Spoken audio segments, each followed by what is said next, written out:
اللہم صلی علی محمد و آل محمد۔ تمام حمد کی تسبیح ہے اس پاک ذات کے لیے جس نے ہر شے کو عدد میں گن رکھا ہے، اور درود و سلام محمد و آل محمد علیہ السلام پر جو ہر شے کے عدد کو جانتے ہیں۔ میں طالب علم حرف و عدد گلفام علی حسینی، آپ دیکھ رہے ہیں فیض حسین۔ الف لام میم سورہ بقرہ کی پہلی نمبر آیت ہے، الف لام میم، جس کے لاتعداد راز، اسرار، وظائف اور عملیات ہے۔ آج دعا کی قبولیت کے لیے میں نے ایک عمل آپ کو ہدیہ کرنا ہے کہ آپ جب بھی دعا کیا کریں تو الف لام میم کو چند تعداد میں ذکر کر کے دعا کیا کریں، آپ کی انشاءاللہ دعا قبول ہوگی۔ تو الف لام میم کے کچھ راز آپ کی خدمت میں ہدیہ کرنے ہیں۔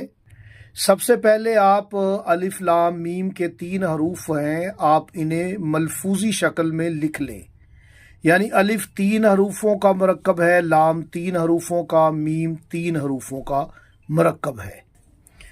جب آپ ملفوظی کر لیں تو اس ملفوظی حروفوں کو آپ نے خالص کرنا ہے، یعنی حروف جو ہیں وہ رپیٹ جو ہوئے ہیں انہیں آپ مقررات میں گرا دیں۔ ایک حرف کو بس ایک مرتبہ لیں، اسے خالص بولتے ہیں، جیسے کہ الف لام فے، الف میں لام اور فے یہ تینوں حروف آ جائیں گے۔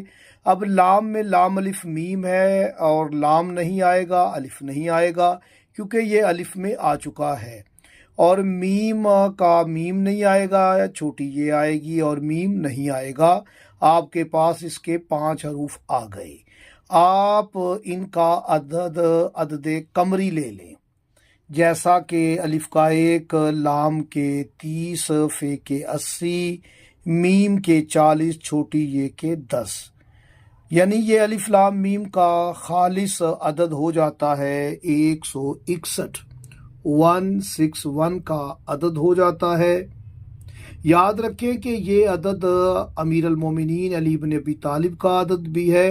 انشاءاللہ میں ویڈیو میں آپ کو اس کے بعد بناؤں گا اور آپ کی خدمت میں ہدیہ کروں گا کہ الف لام میم اس میں امیر المومنین بھی ہے، اور یہ اس میں ابو الفضل العباس علیہ السلام بھی ہے۔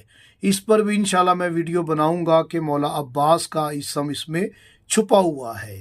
الف لام میم کا خالص عدد 161 ہے، جو کہ سورہ اعراف کی ابتدا ہوئی ہے حروف مقطعات سے، الف لام میم صاد، یہ اس کا عدد ہے۔ آپ دیکھ لیں کہ الف کا 1، لام کے 30، میم کے 40 اور صاد کے 90۔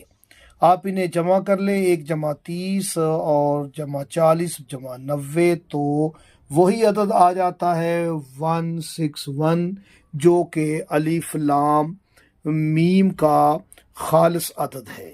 اب وظیفے کی طرف آتا ہوں۔ جب بھی آپ دعا کریں تو الف لام میم، الف لام میم صاد دعا سے قبل 8 مرتبہ آپ پڑھ لیں تو انشاءاللہ تعالی آپ کی دعا قبول ہوگی۔